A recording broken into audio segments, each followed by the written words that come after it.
only this percentage of people who watch are subscribed. Smash that sub button and click that bell. Don't miss out and join the crew. Dorkos in Weirdoz. Welcome to the Dorkos and Weirdoz podcast, the show where we talk to creatively strange and nerdy people. My name's Kai Jordan. I'm your host, and today my guest today is someone who I've had the opportunity of having my voice alongside various projects online, as well as some source filmmaker projects here and there. Would you like to introduce yourself, special guest? Sure. My name is Michael Schlotthauer, and I am a voice actor living in California. Right. Yeah. So when it comes to voice acting, like when you voice act, like I can definitely tell that from your various acting performances that you're really good at playing the main hero, or as many weebs would know, the good boys. And so I got to ask, like, what's another character type in your wheelhouse, or another character type that just scares you? I.e., a character type that you know you can pull off, and another type that's like, I don't know about that one. Um, I'm really comfortable in this range, and typically, uh, I can also go a lot higher if I want to. So up there, that's another area that I don't really get an opportunity to show off. Something that I am very not comfortable with is anything lower than this or any scratchier than this. Uh, Right. uh, yeah, I do not have a very good low register. Yeah. So Dr. Claw is out of your range. Good to know. Actually, no, it isn't. I do this occasionally. Oh, okay. Shocker. All right. But yeah, I bring that up just because in my time when I did a lot of workshops and shit, like one of the most very informative classes I ever took was something that was taught by a voice actor named Karina Butker. Mhm. And for their workshop, they said, try reading because they gave us sides that we can't share because NDA reasons. But we Yeah. said, oh, yeah, just read one that you can do for sure, and read one that scares the shit out of you. And the big part about doing that is that it pushes you to discover something you couldn't do before. Like it just really like pushes you to like actually say, oh yeah, I never knew I could do that. Mhm. Yeah, it's I have an experience very similar to that. I had taken a workshop with Tony Oliver at Adventures in Voice Acting, and one of the things that they mentioned was a similar thing: have some scripts out, pick one you're comfortable with, pick one you're not comfortable with, and I picked up a character that, just looking from the design, looked like he'd have a cool deep guy voice, and this was starting out me, so I looked at him like, Mhm. oh, I'll just do like a Steve Bloom type thing. Right. So I go up there and I just screech out, "Hey," as loud as I can. He's all right, good. In the next line. And then I try to talk in the next line and I get completely cut off by just me coughing up a lung because that Oh no. was just not a good thing. And he Oh paused no. me real quick and he said, "Hey, I have some advice for you. I don't know if you're going to like hearing it, but please don't do that ever again." Yeah. Yeah, so it was you're going to completely damage your vocal cords if you keep doing that. So he set it out straight. I know my limits now, so I try not to go into that range. Yeah, you went 10, and at least you know what? Okay, don't do that. Yeah. And I'm like, yeah, and I can definitely tell. I made that. I know exactly what you're talking about because I almost made that same mistake because I was reading for a copy that was for a character that was in my character range, Mhm. but then there was a point where I had to like scream a battle cry or whatever, and I was going in too much. I'm like, Tony was like, you may want to dial it back and Mhm. build it up like you're going on a roller coaster. Don't just start from Mhm. the peak because you'll wreck your voice if you do that." Yeah. Yeah. Yeah. It's it's a good thing to learn early because if I had continued making that mistake, I don't think I would have the current stereotypical protag voice that I currently do. Yeah, it was yeah, like after repeated use of that, it's like, "Hey Mhm. guys, how you doing? Mhm. So here's my next character guy." That'll be you in the future. Mhm. And some of like your earliest videos, like this is the part where I may make you cringe or not. Okay, Okay. so in some of your earliest videos, you've dabbled with audio dramas, voice actor analysis, and various thought videos on a little video game. You might have heard of it called Injustice. Uh, Oh, I was not expecting this to be brought up. Uh, Looking back at some of your older content, is there anything you'd like to revisit or anything that you're comfortable with moving on from? Like, just something that's like, you like, "I could do this again," but then there's also another side of you that's like, "No, I think I'm done with that." The news about games and specifically DC Comics are always things that I always get the itch to jump back into. Not too long ago, there was a big DC event where they announced a whole bunch of games, and I'm like, I could just do this shit right now. I could hop back in. And every time I get into the booth to do it, I start talking, and I'm like, oh yeah, I hate this. This is the worst. I hate doing it mostly because I believe that I can't. So I spoilers. I have self-esteem issues. So Oh, whenever no. I get into this, I'm always like, there's nothing I can bring to the table that hasn't already been said. So I always end up stopping the recording. Right. But I always get that feeling like I could just jump right back in. There's Yeah. nothing stopping me. Yeah. Yeah. And yeah, there are like multiple channels out there that do cover the same topic. Like I'm sure like there's like you got Tails channel every now and then still talking with developers on the next Sonic game or whatever that comes out, Mhm. or uh, you have your occasional video essayist writing something because that's something that has also been very interesting. Like there are people who will do stories on comic books or various cartoons. Like they'll have a video essay. Like one person I watch is Super Eye Patch Wolf.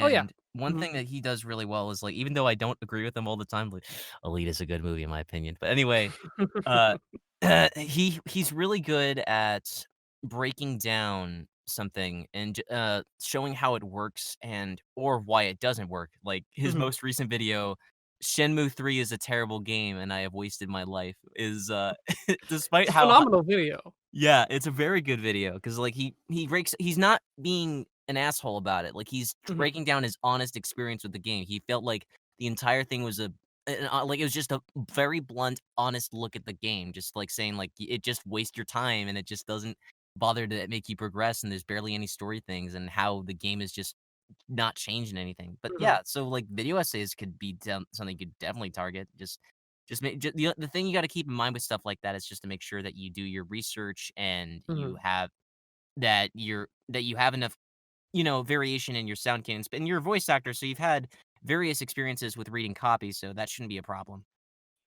Yeah, it's the video essayist pull is real strong, and I've jumped in the booth occasionally, and there's like I said, I can't help myself. I have a real bad habit whenever I make my content. My content's never scripted just because I always feel like I do better when I'm working completely off the cuff. But Mhm. with video essays, you can't really do that. You have to research stuff. Right. Otherwise, you're gonna come off sounding like you don't know what you're talking about and you're winging it, which is Yeah. absolutely what you're doing when you don't write a script. Yeah, exactly. And it is very important to do that stuff, but also, Mhm. yeah, it and yeah, that but yeah, I definitely see where you're coming because I actually did start out like that. Like in my earlier content videos, I went off the cuff and I just sort of I just talked out of my ass. And Mhm. most of the time I just didn't even like one of my earliest videos, I think I did a review of a Dragon Ball Z video game that's not that good, but at the time I really liked it. And Mhm. I wasn't making very good cases, and the way I was wording myself didn't have much cadence to it. So at that Mhm. point, I had to at least write myself somewhat of an outline, so that like if I ever did talk off the cuff, if I would have at least have bullet points or something. Mhm. But that's a good thing to do. That's what improv is for. Improv is a Yeah. really good exercise to definitely have. Speaking of which, have you ever taken improv of any form? I've done, an improv show back in high school. I was in a play at the time, and, a couple people in the play were running our school's what was called the Improvathon, Mhm. which was just a big improv show that I think that was actually the first year they did it, so it wasn't big at the time. So, Right. they someone I knew in the cast was like, "Hey, do you think you could do improv?" And at the time, in senior year, I was just saying yes to everything. So I did the improv show. It was a lot of fun. I was very unfamiliar with improv outside of, like, whose line is it anyway, but Mhm. actually doing an improv show in front of people, it was fun to be put on the spot like that, except for one skit that still sticks with me because I had absolutely no idea where to go with it. We were doing a bit it was like a funny newscaster thing where everyone had a quirk, And the one that my dad shouted from the audience that I got stuck with was I was supposed to be a newscaster who's also a synchronized swimmer. And Oh. I had absolutely no idea where to go with that joke, so I just kinda walked around on stage making swimming motions and saying, "It's a good day for rain." It was awful, and it's one of the most awkward live experiences I've been, so I Yeah, that happens. Sometimes they just throw you a suggestion, and then you have to, like, sorta work with it, and then you get people who throw out a low percent chance, and you're just like, "I why?" Yeah, no, improv's a lot of fun. I haven't really done it since, but that show was a really good experience, and I do think in the long run it has helped me out in my acting pursuits. Yeah. It is a really I think I've said this before, or maybe in another sense with Martin when he was on the show, but I think it is, like, a matter of, like, acting and improv in general is the ultimate charisma test. It can definitely Mhm, help you think on your feet, especially with learning how to market yourself and knowing how to put yourself out there and just take a mhm, chance. Or even, like, with improv skills, you never know what you could use that for. Maybe, like, in a pinch, you could just have an elevator pitch ready to go, or mhm. maybe you could have a bunch of your friends get on a Discord call and just watch, video game cutscenes and dub over them without any Yeah, rehearsal. yeah, yeah. These are options, these are all viable options. Very, yeah, it worked out for Snapcube. So, Mhm, both of us have been involved with the Let's Dub project and mhm, various gaming which is a gaming voiceover channel hosted by our friend Peter, who I've actually had on the mhm. show recently, and you've also had the opportunity to take part as an actor and transition into the director's chair. So, Yeah. when it comes to and how has your experience as an actor helped you with being a director? Um, I would say, and this might be a shock, I guess, it I don't think it helped mostly because in my experience with directing, I didn't really direct. I let the people do what they wanted, and unless it was really, really not what I wanted, I didn't really correct them. And whether or not Okay, that's a good approach is debatable. I'm well aware. But I do think that I believe I could have directed much better in that I could have directed at all. But right. yeah, it however, to answer your actual question, it means I as an actor, I know what I want to hear. So if I do hear someone doing something that's not quite hitting the emotional point that I want, I would go in and say, "Hey, it's more like this," or I Right. or you would I think it's like you try to get them to parrot what you want back, Mhm. which that also debatable whether or not that is a good thing, but, Yeah. yeah, it's in theory, it helped. It's just I have again, this is my low self-esteem popping up. Yeah, it happens. Yeah, I get that. In terms of what you said before, yeah, parodying and to put it bluntly, yeah, it really just depends on who the director is doing that. Because sometimes, like, I've heard stories like sometimes Charlie Adler will have you read it a certain way, like, no, read it like this because usually the way he suggests it is usually the most 9 times out of 10 is the best take. Mhm. Usually. Yeah. But yeah, it is really important to allow actors that creative freedom, so you're not wrong in doing that. Yeah, it's just like when you leave people to their own devices, sometimes you'll get people who will they'll tell you like, "Yeah, sure, I'll send it in," but then they don't, and then the project Mhm. just doesn't go anywhere, and you're like, "Well, Yeah. shit." So, the thing is, for me as an actor, I know that if I'm not getting a lot of feedback on what the director wants, sometimes I'll freak out, which to me is why I think I wasn't a very good director because that had never even occurred to me at the time. Mhm. That there might be people like me who are like and the thing about Let's Dub that makes this a little different is that there's at least video to go off of, so you have context. But I know Yeah. and there's plenty of stuff where you don't, and I'm sure there might have been some people on the project who would have preferred I had a little bit more of a hands-on approach, but that's just the risk you run when doing this kind of stuff.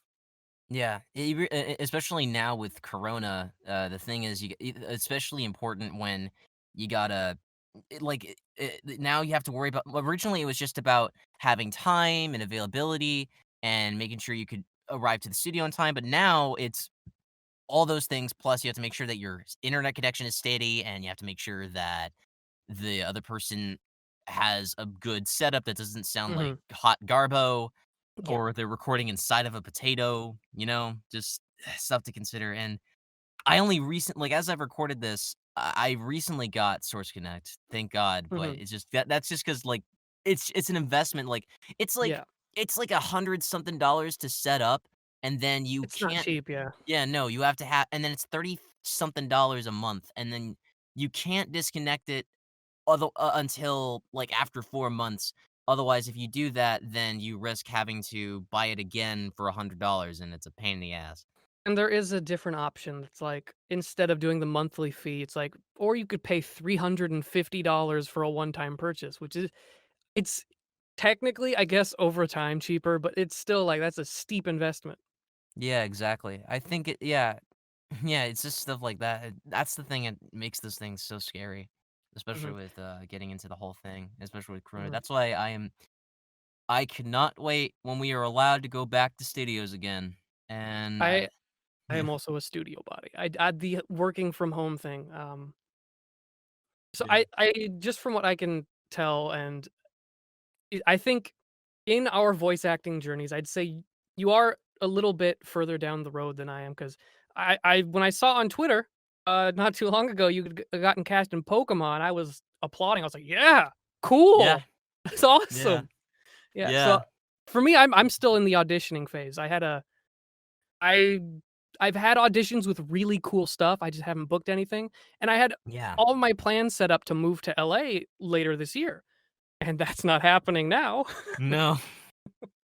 So, yeah, this whole so I'm not comfortable working from home, so I've had to really try to adjust everything, and it's been a process. Yeah, I definitely recommend. Yeah, exactly. Yeah, if you ever have plans, just on the bright side though, this just gives you more reason to keep saving money and Mhm. just invest in Yeah. invest in a place to rent or a place to even own if Mhm. possible. That's Yeah.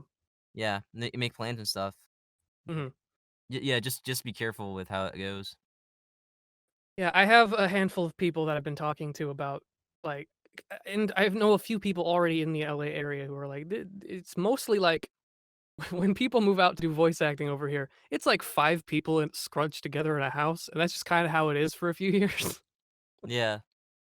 So, that's the current plan, so we'll see how it goes, but it's definitely not happening this year anymore, so Yeah, no, this one especially no, like just especially with all the people that we've been losing this year. Oh boy. mhm, At the yeah, time I'm recording this, I'm sure this is probably gonna go up because I usually post this like once a month or whatever. By the time I finish this is probably gonna go up past this. But at the time of recording this, Chadwick Boseman recently passed, yeah. and yeah, so this year's been very It's been poopy. an absolutely brutal year. Yeah, it's been awful, but and yeah, especially like he also played a character, Black Panther, who was really influential within not within the Black community and also just various other cultures as well, Mhm, and that's something that really spoke to me because I felt like even now, like in recent times, I feel like comic book heroes just like they definitely have a much more of an impact now than they've ever had. Like they're just much definitely. more mainstream, especially. Mhm. Like, cause back then with friends who would I only knew a handful of people who knew who Iron Man were, and aside Yeah, from myself, because like mhm, my dad and I read those comics like back when he would collect that stuff, and or even just play Marvel versus Capcom 2 when we could. mhm. And so gotta ask, like, just what do you think, in your opinion, honestly, is like what makes comic book superheroes so appealing to people? I imagine it's different for everybody, but it's, to me, one of the, like, most straightforward forms of escapism there is. Mm-hmm. It's just typically it's very clear cut. You know who the good guys are, you know who the bad guys are. Unless you have a real dark story that tries to subvert everything. It's familiar, it's comfortable, but it also tells stories that really cut to the heart of issues. And people can always talk about they hate when comics get political or whatever, but comics have always been political. It's like that's Yeah. the entire point. So it can tell really important stories to so many different kinds of people, and I think that's why it still endures now. Yeah, like with X-Men, it's always been a commentary on racism, and Mhm. Spider-Man has always been a story about the everyman Mhm. trying to live a life that's like how like because Captain Christian said this in one of his videos, and I totally agree. It's like you think that like having superpowers would fix a lot of his problems, but they don't. It actually enhances Mhm. them. Like now he has bullies and supervillains that he has to deal with, and Yeah. he still has to pay for bills. He's still looking for work all the time. Mhm. And then you got and, like, even with Superman to some extent, like, I know there's the usual thing of, like, "Ugh, Superman's boring, ugh." Like, I hear that shit so many times, I'm like Mhm. but I would make the argument that, like, especially in the most recent Superman film I saw, Superman: Man of Tomorrow, he's a character that can if given to the right writer, he can demonstrate issues of self-identity and, being a feeling like an outcast or feeling like too much of a perfectionist or even just feeling like he constantly has to take care of people all the time or Yeah. just being afraid of hurting others when he doesn't mean to. And, like, Superman in particular is one where when he's written poorly, to me, it's whenever you try to use Superman as a Christ or like a Jesus figure, because it's always too on the nose. Man of But to Steel. yeah. To hmm. But yeah, so he works he's at his core, it's a story of an immigrant. It's the Yeah. story of being in a place you're not familiar with, but still trying to make it work anyway, and yeah, you might be different from everyone else, but that's what makes you super and special, and it frustrates me that that story is so often put to the side for people to be like, "But what if he was a god? Ugh. How could we possibly relate to a god?" It's not the point. Yeah. No, not really. And then Yeah. how many times are they gonna like write Superman? Like I even saw like the most recent. I'm excited for uh, the uh the what Rocksteady has planned for the Suicide Squad game they're putting together, but at Mhm. the same time I'm like, are we fucking really doing another evil Superman thing again?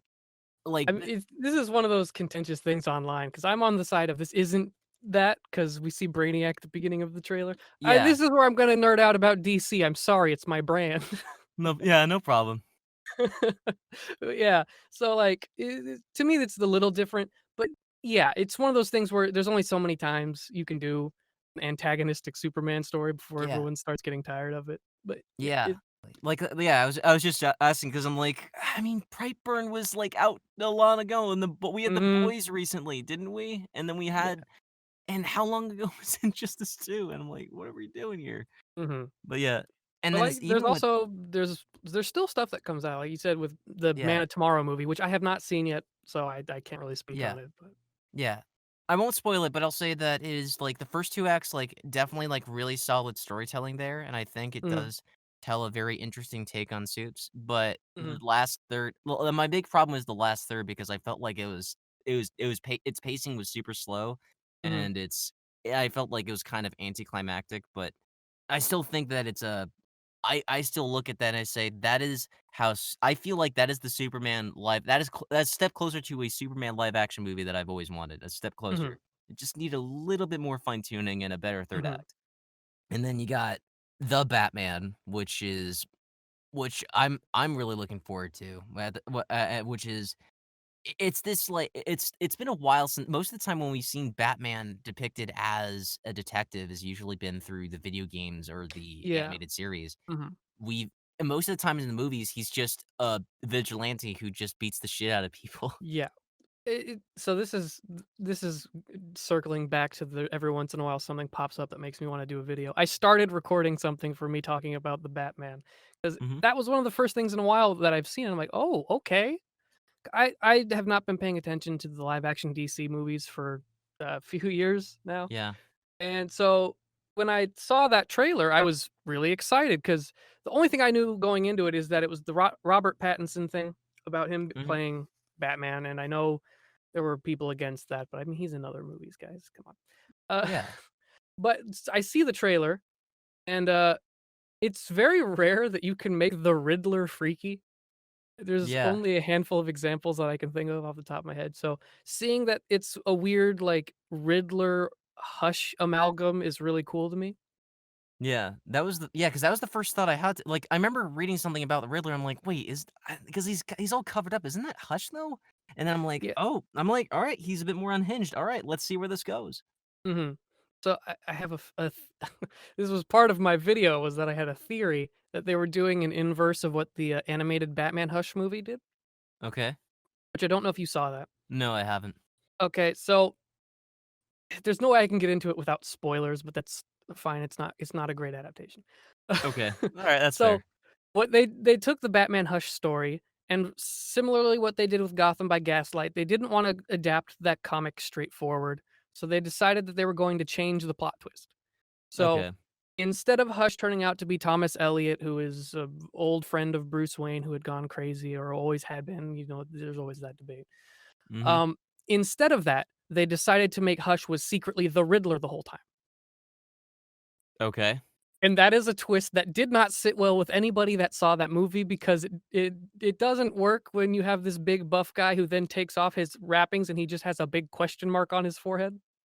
Wow. It just feels really lackluster. So I feel like the Batman is doing the inverse of that, where they're advertising it as this is a Riddler movie, but they're actually going to be adapting Hush. I don't know. That's kind of what I feel they're doing, unless I'm just Yeah. really over analyzing something, which I am prone to do. Yeah. Yeah, I've been meaning to read the actual story on its own because I've heard like I knew about some of the LA I knew about some of the story regarding the character Hush, Mhm, but from what I saw of him in Arkham City, but I that's about as much as my yeah, knowledge extended. But mhm, then yeah, I was and most of my Batman knowledge in terms of the comics is extended to I've read The Long Halloween and I've mhm, read Killing Joke. mhm, I've seen basically almost every single episode of the animated series, and I've mhm, seen a lot of the movies that were mhm. except I haven't seen the original Tim Burton movie, go figure. But, Yeah, uh, it's yeah. there's so much Batman stuff, it's insane. Yeah, well, it's like that's the other thing, like, you ever know like DC, like, they always seem to fall back on Batman all the time, which is like, I like Batman, I really do, but it's like, you guys have other characters, you know? Like, Sure. we just recently like, Wonder Woman finally has, like, 2 live action films under her belt, Mhm, and Aquaman has 1. The Flash, I think, is getting 1 eventually. Uh, Martian Man I mean, to be fair, Martian Manhunter was always kind of a Justice League character, he doesn't sure. which is fine, if you don't wanna give him that's fair. Uh And then there's, like, other heroes like Hawkman or Hawkgirl, but then again, they've also been paired with Justice League at times, I don't know, but Yeah, it's the thing about a lot of the, DC properties is it's kind of like, a lot of the time you get, like I want to see other stuff, and only now am I starting to get more comfortable with the idea of DC live action movies 'cause I people who have followed me on Twitter back when I talked about DC Comics at all would know that I was not a fan of Man of Steel. I was not a fan of Mhm. Batman versus Superman, and I kind of just fell out around there. And every piece of media I've seen related to DC live action stuff is like, this isn't what I want to see with these characters. So on one Yeah, hand, I would love to see these characters get more play, and yeah, it isn't until recently that that they've started for me to also have that feeling again, because yeah, at the height of all this stuff, it's like, yeah, I could get a Hawkman movie, but do I want one right now with this yeah, creative team? I'm not sure I do. yeah. That's the thing, like, I think the thing that made me most mad about the attempt at the DCEU is that, like, they're wasting so many big moments to set up a universe that's honestly just kinda half-baked, like, Yeah. it's not ready. Like, Mhm. no, you're not rea like, honestly, like, I'm about to spoil BVS, but honestly, if you haven't seen it That's by this fine. point, whatever. That's fine. Superman's death, you didn't earn that at all. Nope. Not even a No, little bit. no, 2 movies Not movie in. 2. No, Mm-mm. yeah, you're gonna kill him that early, that was not ready. You should have waited until you built something up, you've had it and established the league yet. And, Mhm. j bringing in Steppenwolf as the main bad guy and having the mother boxes involved, you should have waited. You should have waited until the Legion of Doom was a thing, or at least Mhm. something like that.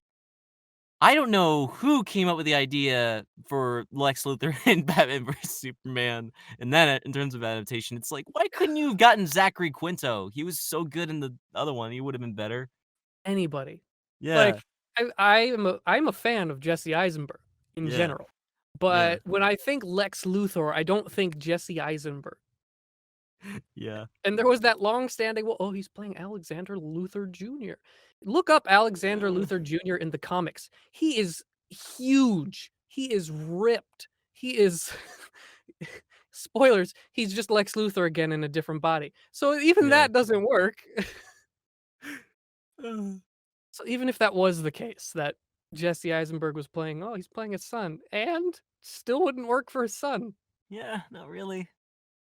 It's like no, I think I'm kind of stealing a joke from Gareth Spriggs and some calling Johnny, but it's just Mark Zuckerberg go Mark Zuckerberg Mm, losing off his rocker. mhm. Yeah, basically. That would explain why Facebook is so ugly now. Oh my god. Oh, At the time of recording this, they just updated Facebook's look. It looks more like Twitter, and I hate it. It's so terrible. real bad at social media. I think yeah, I have seen this update actually now that I'm actually looking at it. Yeah. I it's whatever.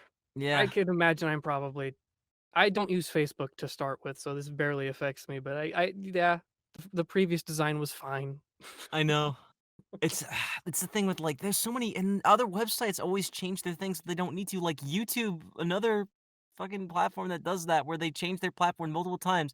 They changed one update, you didn't need to do that. All right, this one's fine, Mhm, just leave it. Oh, we're gonna change it again. Why? And then they change it to the most current form. Thankfully, they haven't changed too much, but I still don't like the way this one looks. I still think it looks ugly. Ugh, I hate mhm. it. It's so bad.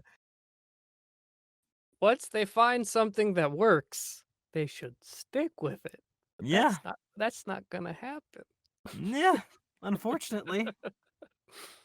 Yeah, and then it took and the only changes that happened was when law enforcement got involved with, the whole COPPA situation, and then people said, Mm, "Hey, you need to fix up the kid shit on your platform, YouTube. You need to get your shit together or we're going to find some people." Thankfully it was just mhm, thankfully they did what they had to do. The only problem that I don't like about this is that now with certain videos, they mark them as kids just because it's animation and the only problem is that you can't add it to your friends list. You can't your favorite list. You can't like or put a comment on the video.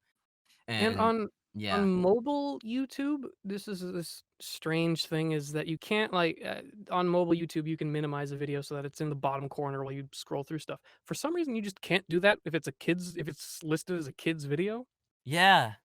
which is a weird design choice, but whatever, I guess. I don't know. Yeah. You I don't go out of my way to watch kids YouTube, but you never know what somebody tagged as.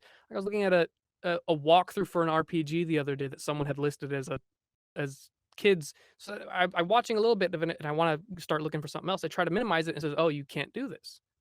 Ugh. Okay, sure. Why Yeah. not YouTube? Fine. Yeah. I don't yeah. Ugh. And then oh yeah, this was another thing. This was such bullshit. You remember the SpongeBob anime video that was made by Normac? Yeah, yeah. That was a whole deal. Thank God he got it back as fast as he did, because that Hmm. was such bullshit. He said, like, "This is not made for kids," like, he made that very fucking clear, and then YouTube's Yeah. like, no, we're gonna remove that," and then they did, and then, everyone was like, "No, fuck you, YouTube, you need to put that back up," and YouTube's like, "Oh, geez, alright," and then they put it back up. It was such a I, waste of time.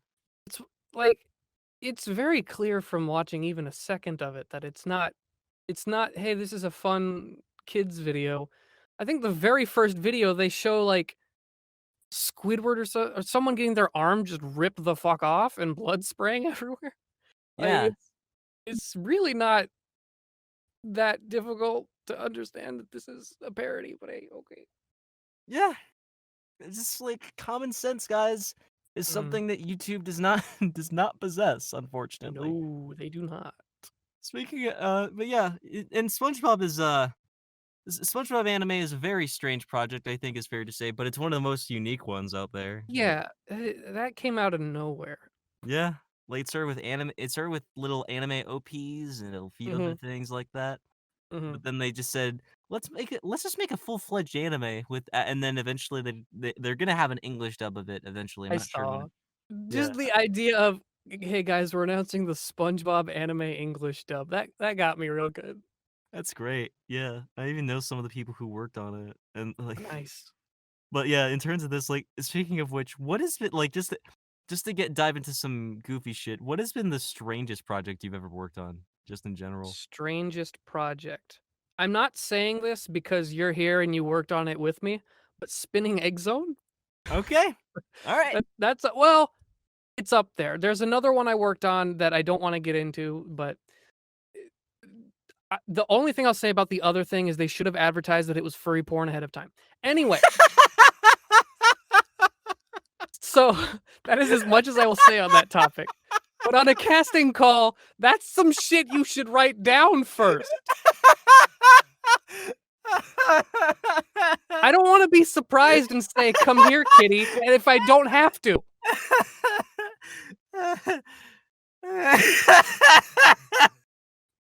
But aside from that, it would be Spinning Egg Zone just because, the Stan Every Fan character is Yeah. maybe the most fun I've had recording for a character. Uh-huh. I I will say, when I was, there's just a little bit of me that I've heard that, I don't remember who it was who suggested me for that. I think it might have been LJ.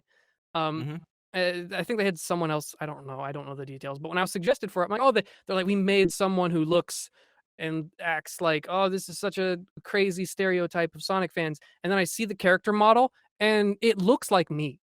Oh, yeah, I was worried about that. I was like, "Oh god." From what I understand, this character was designed way before I was even attached. But there was a little bit of me that's like, that just looks like me. This is weird. Oh, no. That's the moment when you've met your tethered. Uh-huh. But yeah, that was fun going absolutely batshit insane for like that entire recording session. Yeah. Yeah. It has the episode does have some, like, Perfect Blue vibes, if you catch my drift. Just Mhm, but then again, like, yeah, that's because it's just sort of that whole thing of even just that whole parody in general is very fun to work on just because it has a mhm. lot of it's like it's that it harkens back to that sweet little fun thing about watching source filmmaker videos. Like, Yeah. I've been doing a lot of that stuff just because I've been sort of on a giant robot slash TF2 high, which is why I've been watching a lot of Lazy Purple and all that stuff.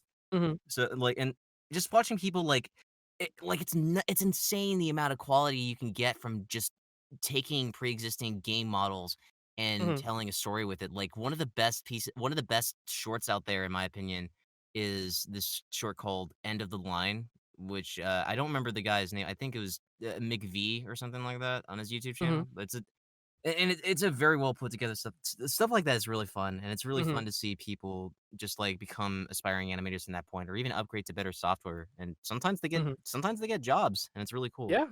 Yeah, it's, it's it's crazy to me that that type of software even exists. Like, I know there was Gmod prior to this, but that was flailing around character models, and that was part of the humor. But Yeah, seeing Source Filmmaker, you see some really cool stuff. And I haven't done a whole lot of Source Filmmaker stuff, so my experience with Spinning Egg Zone was about it. But yeah, watching that back was really fun. It was like watching just like a little 3D animated TV show thing. It was really cool. yeah, Also, I got to stab your character, and that was pretty yeah, nice. yeah. Haven't had experience with that, thankfully. That was a Sometimes, fun recording session too. yeah, yeah. It was, Uh, yeah, there's not too many cases I can think of where just everybody gets in a call and it was just like a live recording. yeah. Like prelay. Mhm. So in regard it's just moving on from, like, shifting gears of, like, just beautiful media and stuff like that, like, looking back on, like, some of your older videos that we brought up earlier before, like, I could tell, like and especially from, like, the discussion that we've been having, I can tell that you're quite the DC fan, and I even recall a period in time, even now, where, like, the Red Hood was just, like, your YouTube icon, and even now it's still your YouTube, channel banner. Mhm. It is. So, Yes. Yes. what was your big introduction to the Red Hood? When did you realize this guy's kinda cool? Uh, it was a perfect storm when I was an edgy teenager, and I happened to catch the Batman Under the Red Hood movie. Okay. So, uh, I had heard of the character prior to that. I hadn't read any comics that the Red Hood was in. Um, so yeah, my first introduction was I had fallen out of DC in general, and Right. that when Injustice came out, that was basically what pulled me back in and why I started my YouTube channel in the first place was to talk about it. Yeah. And I might be getting the timeline mixed up a little bit, but when I eventually saw the Under the Red Hood movie, I'm like, oh, the concept of a Robin who becomes an anti-hero slash antagonist, that's really cool. And the story that they told in that movie was really good. And Yeah. it brought up a lot of tough questions that DC fans had. Why doesn't Batman just kill the Joker? And you get your answer in this movie. Yeah. And it's there's the tragedy to the Red Hood character where he was a troubled teen that just Batman couldn't fix. Like he can't fix everything. Yeah. And from on a side note, I've always been more of a fan of Red Hood as an anti-hero rather than being part of the group. But I'm not super against it because at the end of the day, I like really edgy character design. So if you give me an edgy character design, I'm all for it. So Yeah. yeah.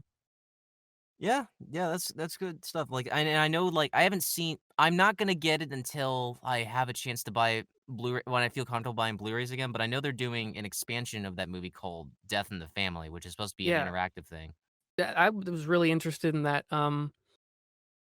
Just because I don't know how they're gonna do it. Because Yeah, I saw the trailer and I understand that it's a branching story with different endings. I'm just, and which is a play on for people who don't know. It's a play on when in the original Death in the Family story in which readers were able to vote on whether or not Jason Todd dies, who would the yeah, second Robin, and people voted for him to die. And yeah, so this is a play on that where you can in the movie decide if he lives or if he dies, or there's apparently some third option which I didn't even consider as a possibility, but hey. yeah. I saw this comic book documentary called Comic Books Unmasked. It was one that was narrated by Keith David, Mhm. Spawn, and he like, in that story, they were talking about like, they're explaining, like, the history of the Batman is that around this time, people had to vote and make a decision whether or not this Robin died, and then I saw that, and I was like little kid me just had to process that and realize, "Wow, everybody hated this guy." They fucking hated this guy.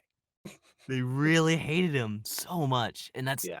that's so much like but hey, it was for the better because then it inspired the creation of an anti-hero that would be played by Jensen Ackles or ho Mhm. am I saying his name correctly? I feel so I presume so. I've never actually heard it said out loud. okay, yeah, Jensen, I'll just say Jensen just because he's Sure. from friggin', p Supernatural. Supernatural. Yeah, that one, and he did the role, and then the guy gave us that character, and then he has now been a part of the DC franchise ever since. Yeah, getting a whole lot of push everywhere, which it excites me. I like Yeah. seeing that. I like seeing characters that well, we were talking about earlier. There's characters that don't get a whole lot of play, and now Red Hood gets a lot. But at the Yeah. time, that it was very uncommon to use Jason Todd in anything. Like in the Yeah. Batman the Animated Series, he didn't exist. Yeah. He just they didn't include him because I presume they didn't wanna tell a story about how a child gets murdered, or maybe they knew the character was not liked very much, so what's the point? But yeah, no, it's nice that he got, I don't wanna say recognition because I have to also acknowledge that the character is kind of a shitty character as the for some respects. I know a lot of people don't like the character, but I do. Right. Speaking of Batman the Animated Series, I haven't read the comic myself, but Paul Dini and Alan Burnett of the Batman Animated Series came back at one point to write a mini comic series, limited series called Batman The Adventures Continue, which is a Mhm, continuation of the cartoon that brought back fan favorite characters and reintroduced the Red Hood himself, Jason Todd. So, and if if this were animated in any form, like with the original cast, Kevin Conroy, the works, they'd probably have to get obviously, they'd have to get a younger guy to play Tim Drake in that comic, but sure. whatever. Who do like, in terms of, like, just actors in general, who do you think could voice the Red Hood in an animated series with that cast? With that cast, now my brain's thinking about early 2000s Los Angeles voice actors, and I know that I don't have to limit myself to that, but, let's see. That's a tough one. Without a list of people in front of me, the first name that comes to mind is Josh Keaton. Right. That's a good one. Uh, I think he's technically played the character before in Young Justice season 3. Really? I I think it's not specifically the Red Hood, but I think it's Jason Todd, Okay. um, briefly in a scene, so I would like to see him get more time with that character because I think that's a really solid Red Hood. There's So I know Jensen Ackles established that the Red Hood has a deep voice, but I don't think that's necessarily what the characters should sound like. And typically, they don't go for that. They seem to go in most appearances afterward with more mid range sounding people. But yeah, when I think of Yeah. if I just had to guess of someone who could pull off cockiness with an edge, I would imagine Josh Keaton could probably do that really well. Yeah. And the funny thing, yeah, Josh Keaton actually did play. I do because I say because like the last time I heard Josh Keaton in something was in Young Justice season 2, where he played the character Black Spider Hmm. or Blood Spider. I'm not sure where. It was Black Yeah, Spider. Black Spider. Yeah, but yeah, that's definitely a casting choice I can definitely envision, just like based on how he's drawn. Just because like just seeing that it wasn't necessarily Bruce Timm drawing it, but it was another Yeah, dude working it's on that it, style. and it did have that same style. And I was thinking like, did they change the Joker design? I'm like, "Oh, thank God, perfect." They kept the one from the Batman Returns, Hmm. Joker Returns or whatever it is. Yeah. Yeah, because like, oh man, that first that first Joker design was so bad. Uh, like, Yeah. cause they suck away all the color from him, and it's like, why? Why would you Hmm. do that? You just, ugh. You don't like beady-eyed, no-lipped Joker? No. It's like, just give him that stuff, because then it's like, then he doesn't look any different from anyone else, you know? It's like, ugh. But yeah, that was the thing with the Red Hood. In terms of like the uh, the Batman world, in turn, or even just the DC stories in general, are there any? What would you consider to be like just the best DC stories and the worst DC stories in terms of comics, movies, or otherwise? Oh, geez. Best story? I, everyone talks about it, so I'd probably be in terms of the best category. But we mentioned earlier there's not a whole lot of, Superman is a good guy stories that get a lot of attention in media. This had a movie as well. All-Star Superman is one of the all-time great Superman stories. Mhm. Um, Another one that also Bat or Superman versus the Elite was a movie that had a comic that I think has a more interesting name called "What's So Funny About Truth, Justice, and the American Way." Right. That is also a really good story that was entirely about how you don't have to be an edgy anti-hero to be an interesting character. Right. In terms of bad stories, uh, there's a really recent DC story that is real bad called Heroes Oh. in Crisis. Uh, it Oh, got jeez. it's one of those big event comics in which they bring a whole lot of stuff together, and it's about how there was a mental facility where superheroes could just go there, they could have some time off, recuperate. It's an interesting concept, but one of the heroes there goes crazy and then murders everybody there. Wow. And the issue about this is I'm being a little disingenuous. He didn't go crazy. It was an accident, but the killer is revealed to be Wally West. And What? that is fucking garbage. Are you fucking what? Yeah. So it's one of these things where in the comics for a few years Wally West didn't exist. Okay. Because New 52 happened, and then Wally West was a different character, but then they introduced the old Wally West, so now there's 2 Wally Wests. Comics are convoluted.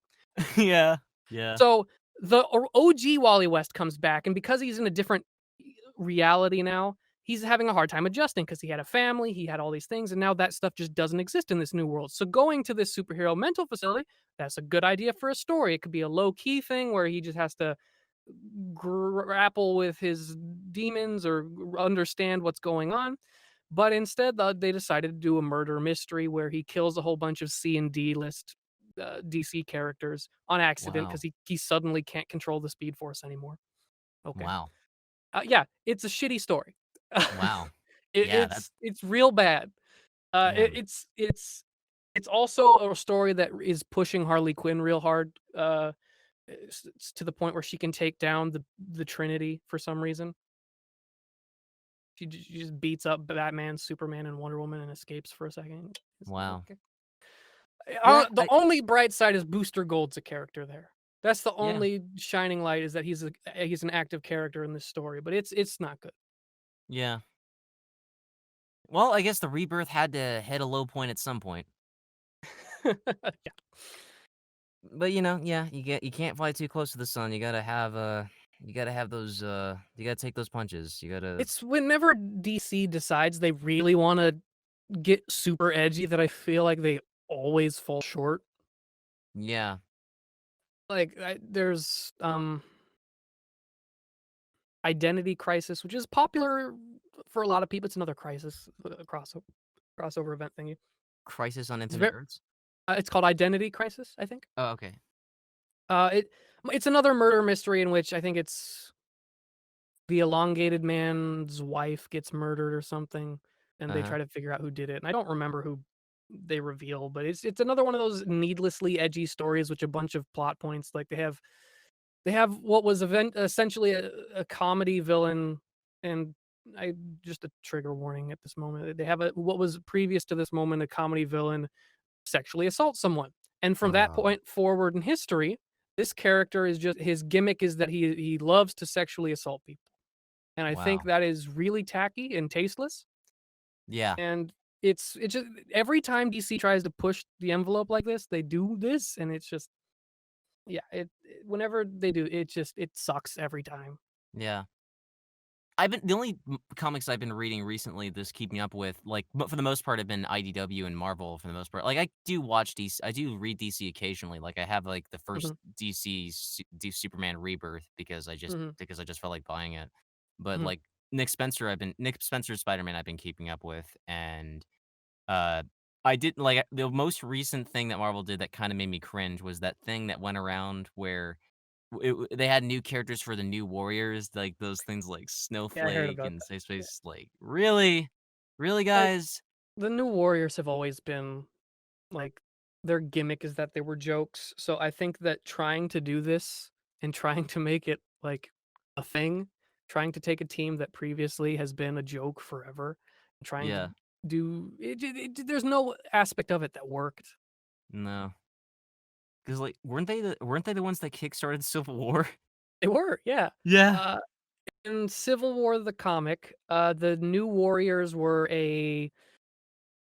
they were like a C tier team up or team that was mostly made up of essentially not unimportant characters. Like you had Namor's sister and Speedball and some dude named Night Thrasher, and they just ran it was a reality TV show where they went around and tried to stop criminals. Essentially, is what the New Warriors used to be. Yeah. So I feel like there's nothing wrong with trying to do political commentary, but I think this was the wrong team to try to do that with. Mhm. It just it just comes off as li like, just a mere sense of like, "Oh, this generation is old, this and that," and I'm Yeah. like, "God, really, Mhm. guys? Really?" But And yeah. Marvel's typically a lot better at doing social commentary than this, which is why I think this is so bad. Yeah, that's it really is a matter especially with, like, how they were that's why I was pissed about, like this doesn't have to do with New Warriors, but even the way they were writing I was not reading Marvel for a while just Mhm. because I read One More Day and it made me angry. It made me very angry. Mhm. Yeah, and even just the way that Spider-Man was being the last comics I read that were Spider-Man related were Spider-Verse and Superior Spider-Man, that was it. But even then, like, at the time, just the way that Spider-Man was being written, Peter Parker was just this very irresponsible asshole, like, for a long Yeah. time. And Mhm. then it wasn't until Nick Spencer came around and said, "Yeah, yes, the to anyone reading this, yes, the Hail Hydra guy, okay? Alright, but he wrote a damn good Spider-Man, and I'm not I'm not and he brought the character back to his roots, and Mary Jane or Peter are a thing again, I couldn't be happier." Oh. I forget who said it, but there was this Marvel executive who believed that Spider-Man's not interesting unless he's single and struggling. Ugh. I don't recall who said that. Maybe I'm super paraphrasing that, but I that's one of those things that I remember hearing.